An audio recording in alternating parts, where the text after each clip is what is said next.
So if I'm using the right style, it's helping the person grow and develop and mature and become a more capable adult, which is what we all want, right? We want our Right. kids to be mature adults eventually.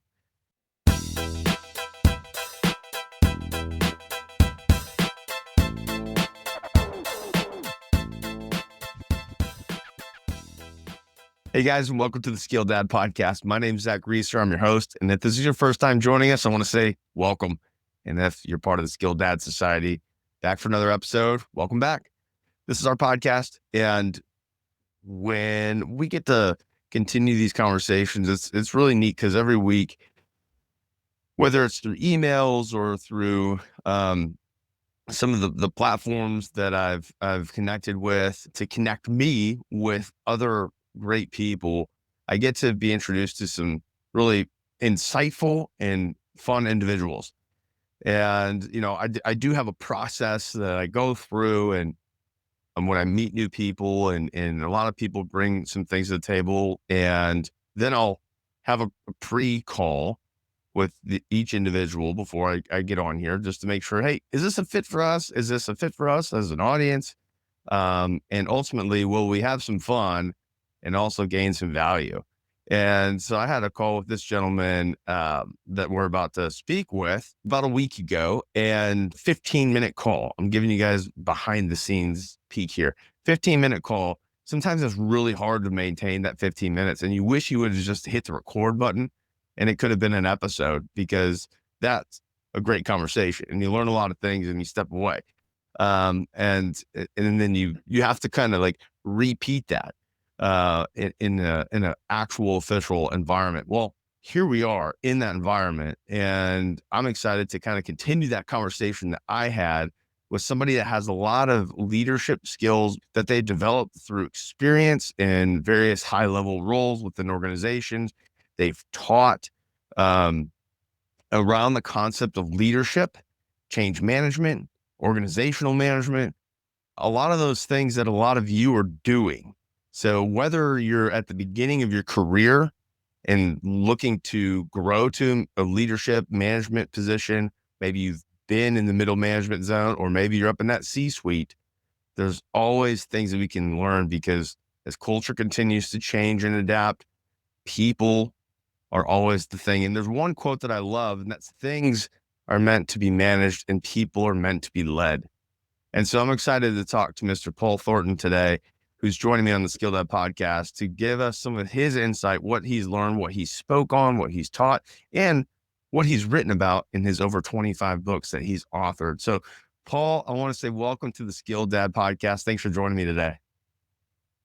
Thanks, Zach, for having me on. I appreciate it. When I think about my life, I think about the role of being a father is probably, or is, the most important role I had. I've done a lot of other things, but being a dad certainly is the most important. But I spent a lot of my career teaching and writing about leadership. And one of the things I spoke and wrote a lot about was leadership styles. And I believe there are basically three simple styles: directing, discussing, and delegating. So when you direct, you're telling the person what to do, how to do it, when to have it done by. When you discuss, you're asking questions to involve them, get their thoughts and ideas on the goal, the plan, the obstacles. When you delegate, you're empowering them to identify the goal and the plan and how they're going to do it and what they're going to do and who they're going to recruit to help them, that type of thing. Mm-hmm. So in teaching this, I found that as a parent, I also use these three styles. And I discovered that if I use the right style, it's going to help the child grow and develop and become more mature. So if my child, has no experience in a particular problem or issue or something they're doing, they're clueless, they've never done it before, I need to direct them. I need to tell them how to do it, maybe demonstrate it, show them the steps they have to take, and then have them practice it and give them feedback. Mm-hmm.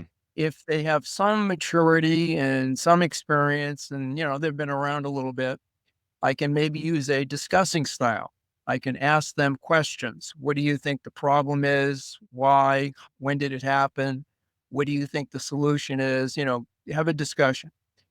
And thirdly, I can use a delegating style. If a person is a little bit more mature, a little bit older, I can delegate and say to them, I want you to look into this problem or issue or goal, whatever it is, and you come up with the plan or steps you're going to take to make things better or achieve the goal. So what I'm saying is I found that these styles help me as a parent, be a better parent. Mm-hmm. And when I use the right style, it helped develop the child.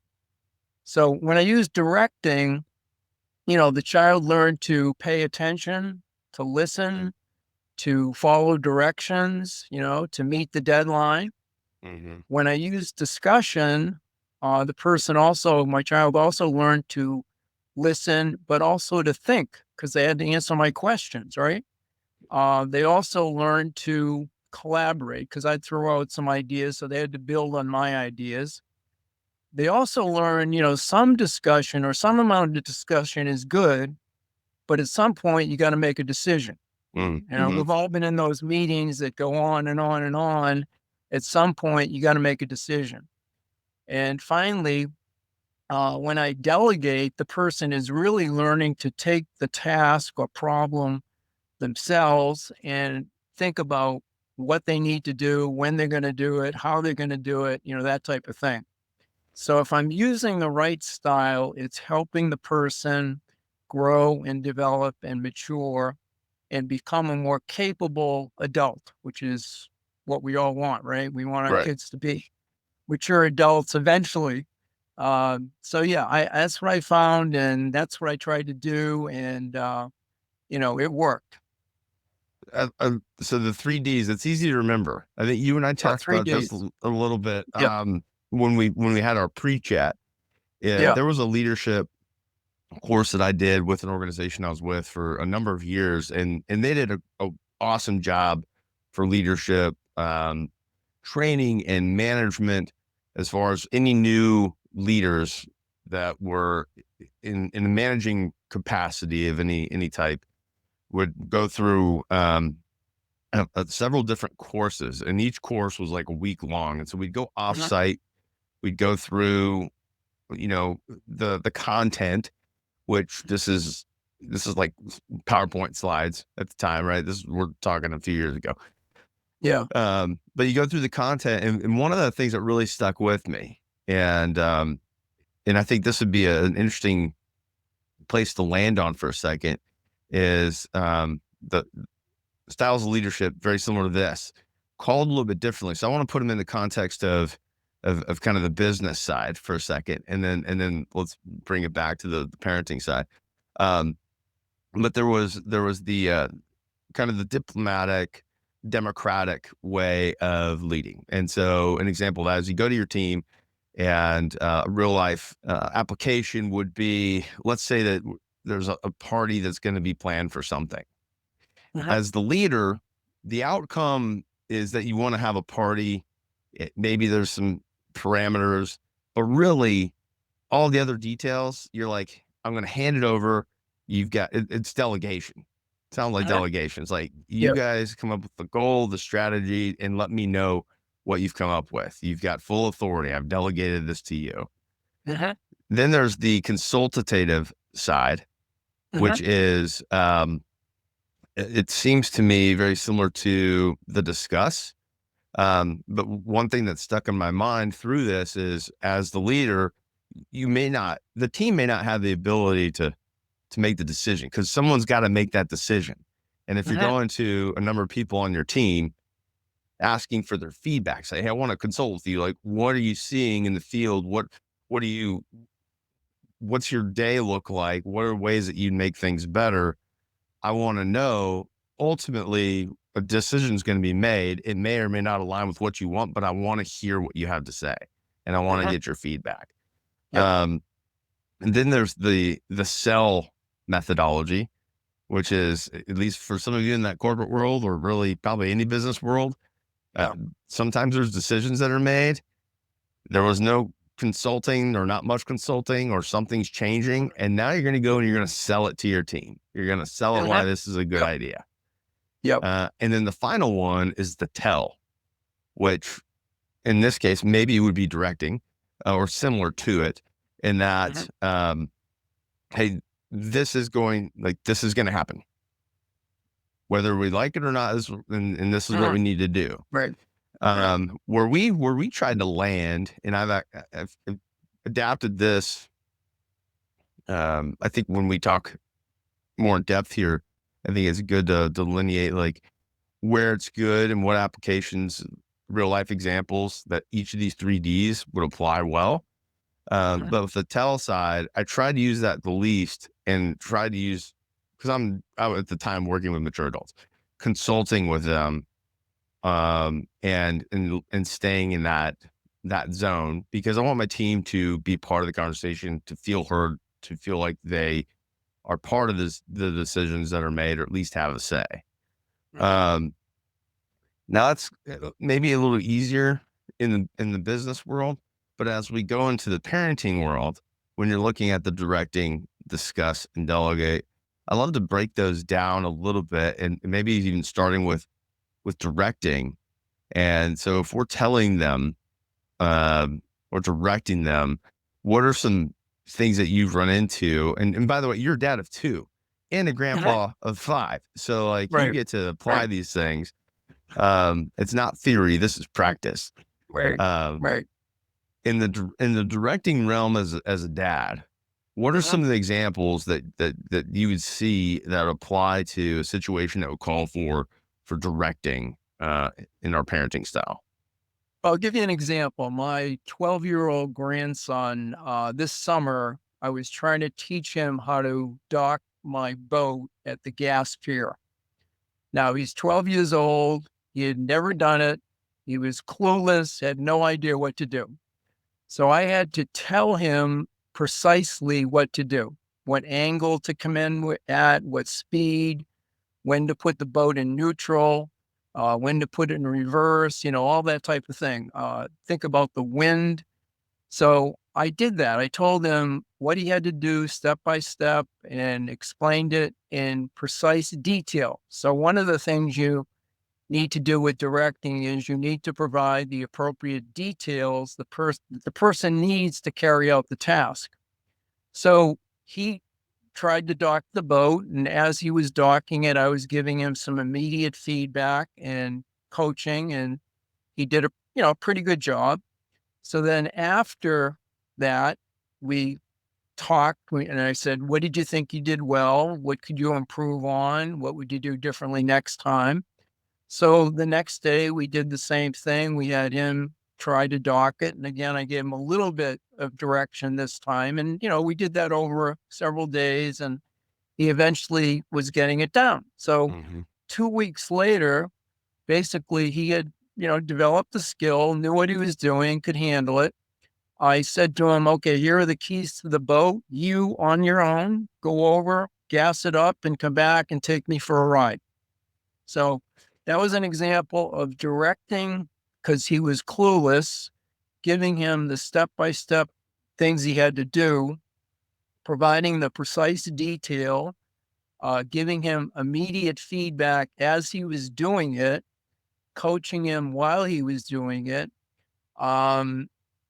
So that's all important when you're directing. Now, you can provide too much detail. We've all been in those situations where someone tells us, they tell us so much to do, our head's spinning, we're not sure what to do.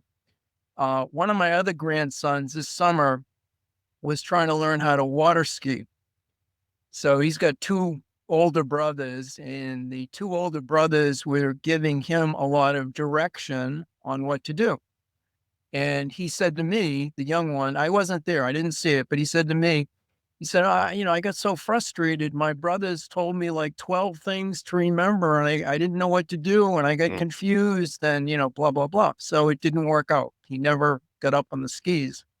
So yeah, too much detail can be confusing and not helpful. So the right amount of detail, the right steps, maybe demonstrating what to do is productive. And, that's all part of directing. I think, well, it's interesting in that story. It sounded like you went through the progression of the D's, if I heard it right, because you directed at first. You did. And sometimes we Yeah. do that. Sometimes, in the same meeting and the same interaction, we go through all 3 Ds. But after he had docked the boat, that's when we went into discussion. Yeah. Prior to him docking it, it was pretty much directing. And like I said, 2 weeks later was delegating. But yeah, you got the idea. Yeah, sure. Yeah. And the repetition part too is key, I think, Yep. to hone in on, because you didn't just do it once and expect it to be Right. mastered. Exactly. That's like all of us on this podcast, boys. Like We're everything, learning, right? and it's reps. Yeah. It's anything. Yeah. Something you said there, and then I have a quote I want to share with you. I'm sure you've heard it, but if anybody's new on the podcast, I want to share with you. But one thing that you had said about the too much detail, after coaching soccer and baseball for 11 seasons now, since my 10-year-old's been 4, basically. If you want to see a bunch of kids just lock up on the field, have all the coaches yelling something at them. So true. So if you're new to coaching, like you're about to step into it, if I could give any hard-earned lessons, get a great group of guys around you to help coach, because it'll change your experience. It'll change your kids' experience. The dads on the field, like there's some awesome magic that can happen. We've got a phenomenal team this year. And I think pretty much every dad is out there with me during practices, and we can only have so many in the dugout.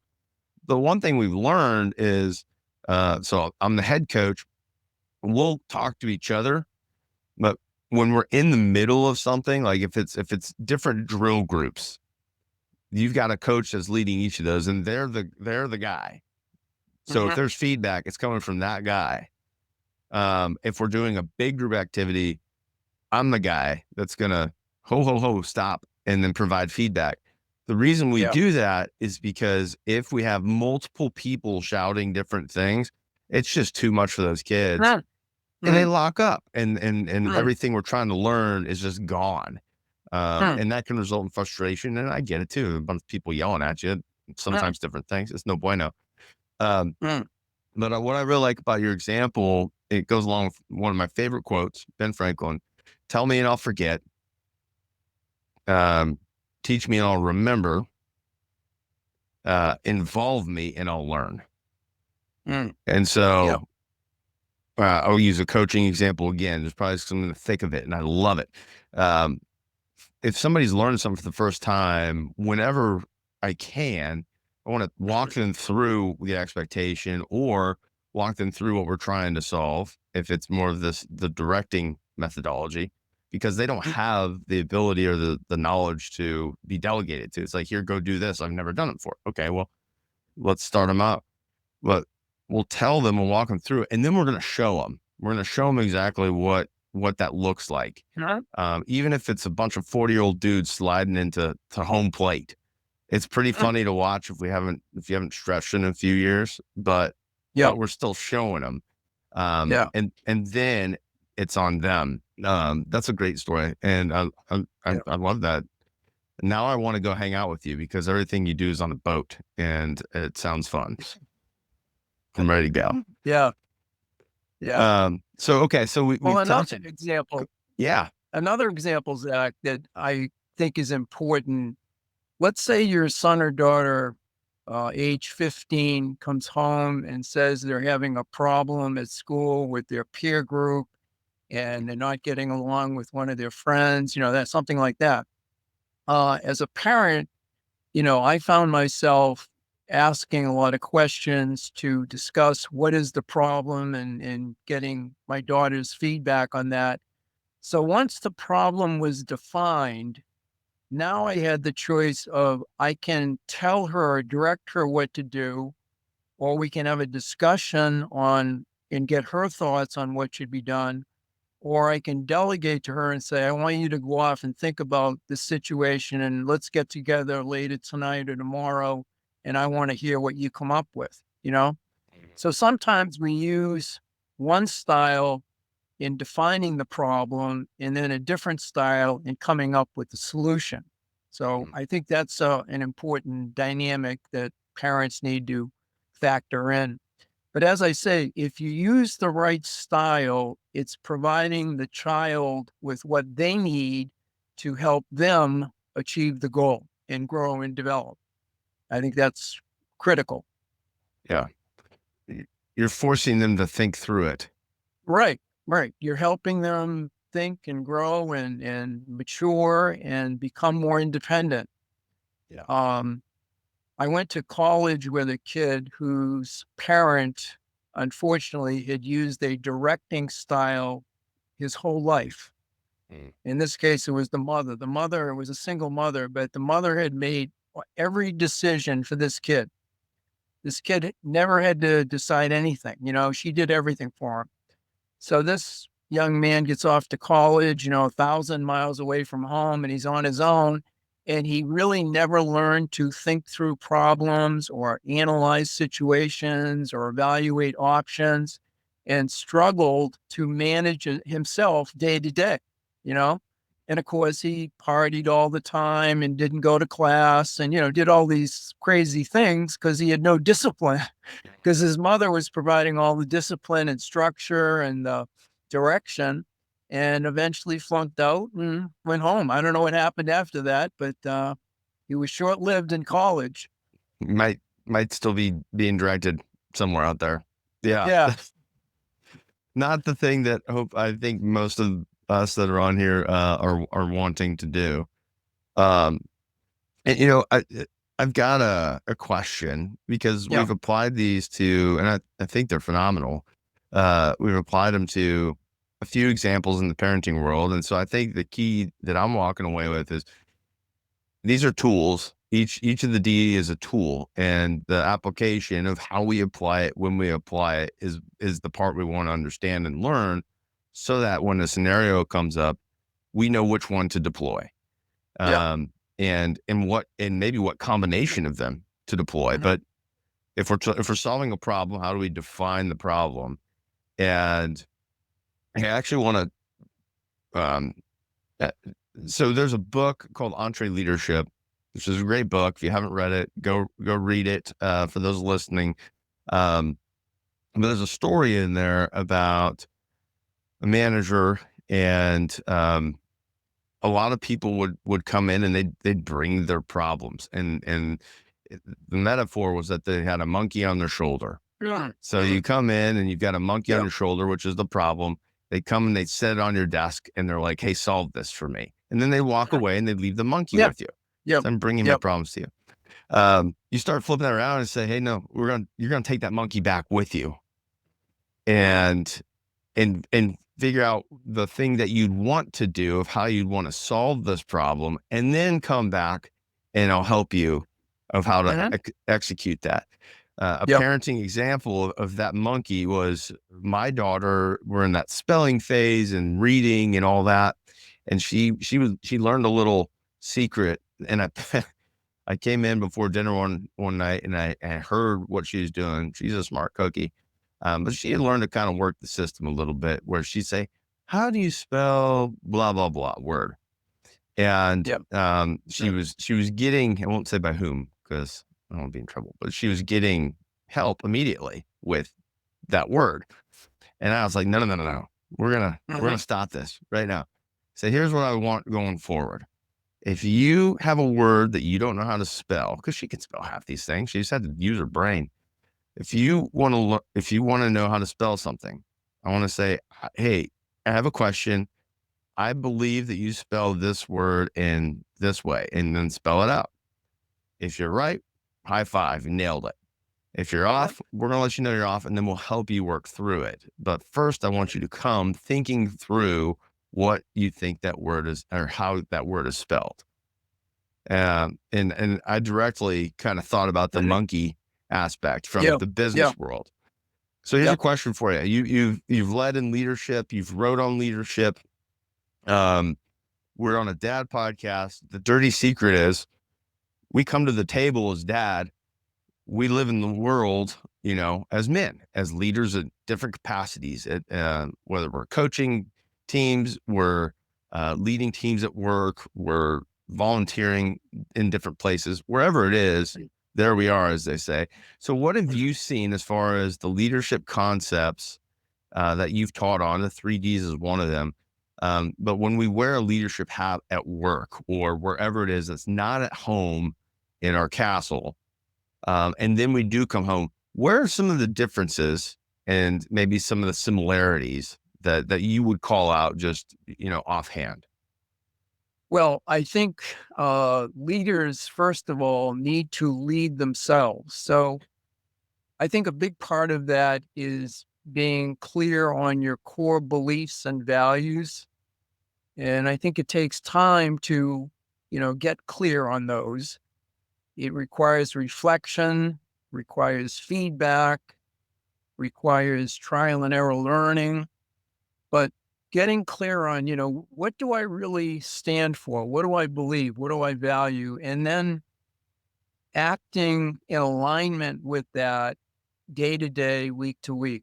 So in the business world or at home, I think those things are very important, that you're true to your values, you're true to your beliefs, and you follow through and model that.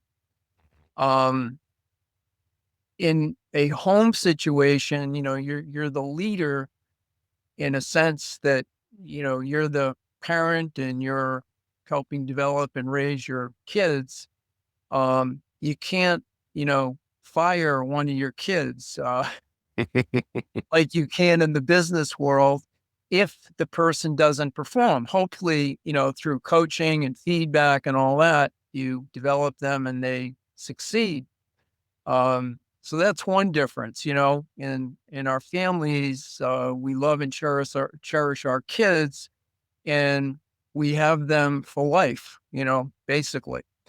Um, but I think there is a lot of similarities and a lot of concepts that carry over. Like I said at the beginning, I kind of got into thinking about, what I'm teaching these managers is really what I need to be doing as a parent. And the better I do it as a parent, the more effective I'm going to be in helping my kids develop and grow and, become mature adults, as I said earlier. Yeah. So I think there's a lot of similarities. I think coaching is the same thing. I mean, you use these same skills. You're a leader on the field. What you said before about sending kids mixed messages is so important. The analogy I see in the business world is sometimes leaders are changing priorities. Every other day it's a new priority. It's sort of like, the three coaches all yelling things at the kids at the same time. Well, today's one priority, tomorrow is something different, and the next day it's something else. And it's like, I'm confused. I don't know what's important anymore. I don't know what I should be focused on. And, it creates a misaligned, poorly performing team or organization. So again, there's a lot of similarities. Mm-hmm. Yeah. One thing there, I mean, my 10-year-old, I say can't, they can't leave, but in the business world, you create that kind of culture that can lend to open vacancies on your team as well if it goes for too long. Right. The prioritization. It's not so much priority if it changes all the time, right? And it's hard to stay focused and actually accomplish those things. So, the parent side, I agree with what you said as far as the stronger. So I kind of went in reverse order. I had a team for 6 years of amazing people. They taught me so much before I had kids, and I had gone through these leadership trainings, and a lot of them I found helped me as a dad. And then as a dad, as that has grown now for over a decade, and then 2 other kids, and each kid is different. which is also applicable to your teams that you're running, because each person Yep. is different, and Yep. how we apply these 3Ds can, the words we use, the tone we use, each one responds differently. I learned probably more firsthand, like empathy and compassion from being a dad, which helped me be a better leader. Yep. So the two intertwine. There's another thing. What was it gonna? That's a good point, Zach. I think in the parenting side, the emotional side of the equation is more, I don't know, not important, but you learn more about that. Like you say, how's my child feel? Should I have been more sympathetic or have more empathy? You learn to appreciate the feelings more than maybe you would have in the business world. And then you can think about carrying that over to the business world. I need to be a little bit more understanding. How is my employee feeling? I understand what they're thinking and performing, but how are they feeling about the task, the team, the opportunity, whatever it might be? Mm-hmm. Yeah. It's important. And the whole I feel message, have you ever used that? Are you familiar with that? I used it way back when. I have. Yeah, it's come up. If those are listening, never heard it. It's really a tool. 'Cause I'm definitely in the business world.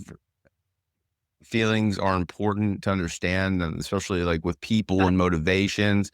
For a lot of business decisions, data is really important too, right? So there's a mixture of art and science. If we're led by feelings all the time, the outcome usually is not going to be maybe as good if we're not incorporating the real information. Because sometimes feelings are deceiving and it's what we feel. But then if we actually look at data, we can kind of see, hey, maybe there's something else going on, and it leads to a different discussion. But one of the things that you had kind of stirred up in my mind too, when you said leaders lead themselves, and we're talking in this kind of pseudo business and parenting conversation and how they relate, how they're different. This one was a cool lesson that I learned leading some of my teams, in that you do end of year reviews. If your organization does, I know some have gotten away from it. I think that they're helpful as long as they're not surprises. We shouldn't be waiting a whole year to tell somebody something's not going well. That should be like a throughout the year we're building together thing. Yeah. But one year I started something and it was a really scary thing for me, but I would give them a review and have it prepared. But prior to the review, I would ask them to fill out a review for me as their leader or manager. And now I can't quite go to my 2-year-old, or well, he's not 2. Wow, time flies. My 4-year-old and say, hey man, how am I doing? Because it's just not the same thing. But with my 10-year-old, I've found some feedback mechanisms for me, because I also want to lead, but I also want to know how it's being received. I can guess, but I don't know because I'm not in his brain. And if you, this is the hard one. When we go to our wives, hey, how am I doing? Yeah. Because we got to be ready for feedback. Yep. Yeah, I think that's a great technique, a great approach to take. I think we all need feedback. We all have blind spots. We think we're great at this and that, and we may not quite be as good as we think we are. When I was a college teacher, I would periodically ask the class, what's one thing I can do differently to be more effective? I thought I was doing a bang up job, but you always get the feedback that says, this was confusing, or I have no idea what you were trying to say here, and, blah, blah, blah. So that's a useful tool. And even I find a 10-year-old can have some insights that are helpful because they're talking from their point of view. What would help them, you doing something differently would help them be more effective. So I think that's very valuable. So Yeah. keep it up. Oh, it's fun. It was brutal at first, but it's fun now. Yeah. But I think that's the thing. If anybody's listening and they're not in the practice of being able to receive feedback, because you're going to get good and you're going to get bad. And so the way I choose to look at it is that it's information and it's data that I can Yeah. take and act on, Right. for the purpose of becoming better, so that I can lead Right. myself better and then by my family. And And you're if you, modeling it for the child that feedback is important. Here's my dad asking for feedback, wanting feedback, and not getting, depressed or, yelling and screaming about it, but just say, thank you. I appreciate your thoughts. I'm going to think about that and, you know, tweak my approach a bit and blah, blah, blah. So it's modeling the appropriate way to ask and receive feedback. And I think that's what we want. That's ideal. yeah, no, it's good. If you want real good feedback, ask your 7-year-old daughter, and she'll tell you that you're getting a little round in the middle. Speaking for a friend. Well, Paul, I really appreciate. I mean, we could probably dive in so many topics. You've got content and you've taught and your own experiences and stories. We probably have lots of episodes, a whole series on this. So I appreciate your time. As from a dad perspective, and you've now graduated to the grandpas. What do they call you? Are you grandpa, papa? They call me PB, which are my initials. My middle name is Bernard, so PB is what they call me. That's like the cool version of grandpa. I like that. Yeah, I like that too. Yeah, I like that too. That's Yeah. cool. So in that seat that you've now had, and you're watching these, you're teaching your 12-year-old how to get the boat out, go get gas, and bring it back, which a lot of guys probably are, haven't had that experience, right? So you're doing awesome things to teach him and equip him and give him the skills. What are a couple of takeaways that you throw out to somebody that, that's got young ones at home? They're not in that stage yet. They're still with the first group, that you just leave them with. Well, another thing I did recently, and I've done over the years, I did it with my son, but I just did it with my grandson. He plays hockey. So before the latest game, I said to him, are you working on anything in particular? And do you want me to focus on that and take some notes, and I'll talk to you after the game about it? So he was kind of surprised, but he said, well, I'm focusing on passing and stick handling and something else. So I took notes during the game and highlighted some things he did really well and some things he maybe could have done better. And then afterwards, we sat down and had a discussion. So my point was sometimes asking in advance of the event, um, do you want me to focus on something so I can give you some feedback? You're trying to improve in this part of the game or that type of thing. So I think that's important. But my big idea, I guess, Zach, would be as a parent, as a leader, our goal is to help people be the best that they can be, right? We want them to improve. We want them to excel. We want them to grow and develop. And we want to do what's going to help them achieve their goals. So having a good relationship with them is certainly important, but then figuring out how can I add value? I ask myself that question a lot. How can I add value? Um, and that helps me think through what can I do precisely that will help my child. Sometimes it's to shut up and say nothing, let them work on their own problem and figure it out. Other times it's to help them look at the problem in a new way. Other times it might be to throw out some ideas or suggestions on what they could change up to be more effective. So it varies. I mean, I think the hard part about being a parent and leader is diagnosing what is going to most help the child or employee raise their game. That's what we got to figure out. And that's not the easiest thing to do. And like you said earlier, some kids you got to be very gentle with, and you got to be very careful in how you give any feedback. Other kids you can just, speak up and lay it on the line, and they'll take it and run with it, Right. So we have to know our child, we have to know our employee, we have to know what can we do, what should our approach be, what's going to be most effective. I'm rambling a little bit, but I think you got the idea. No, yeah, that's good. I mean, capability is one of the core pillars that we have for Skilled Dad. And the capability means that we have the tools, we know how to use them, but it's also applicability, the right tool for the right time. And so first we have to have it, we have to know what it is, then we have to know how to use it, and then we can deploy it when we think the diagnosis is right.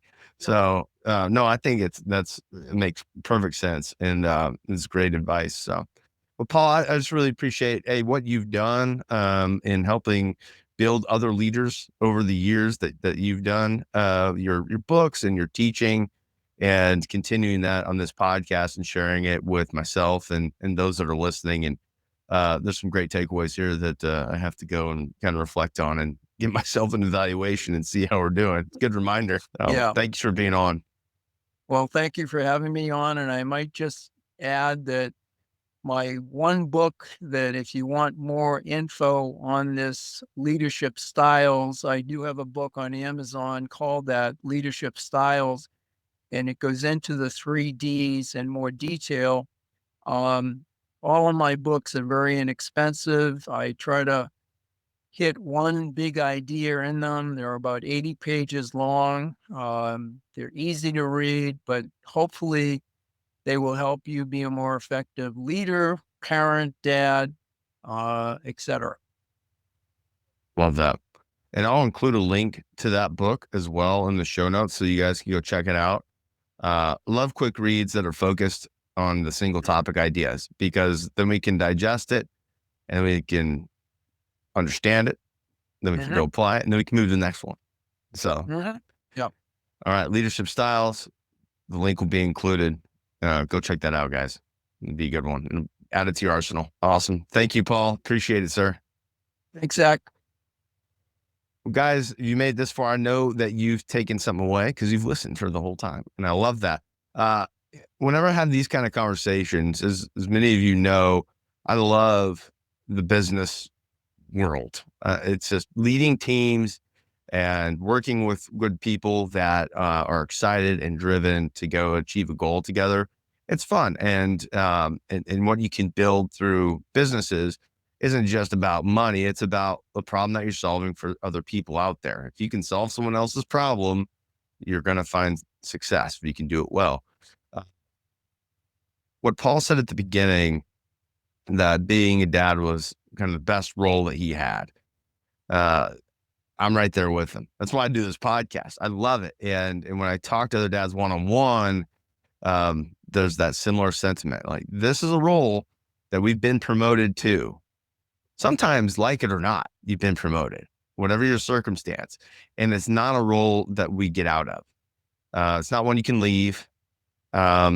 It's one that we have the opportunity and honor of having all the way through until it's the end of our chapter. And as we get on here and learn from gentlemen like Paul, how do we take that time and that promotion we've been given and do it well? And so, hey, go take a look at the book, go dive in, listen to this a couple of times on the 3 Ds, discussing, delegating, directing, and learn what they are, and then try them out. If you're not used to it and you're not doing it now, hey, that's okay. You've never heard of this before. So see what happens when you try something out. And kind of like his story of his 12-year-old grandson that he's teaching to get the boat out, drive it, take it, redock it. It took some time, right? Where someone's going to guide you through on what to do. Then you're going to have to go through bumping into the dock a few times.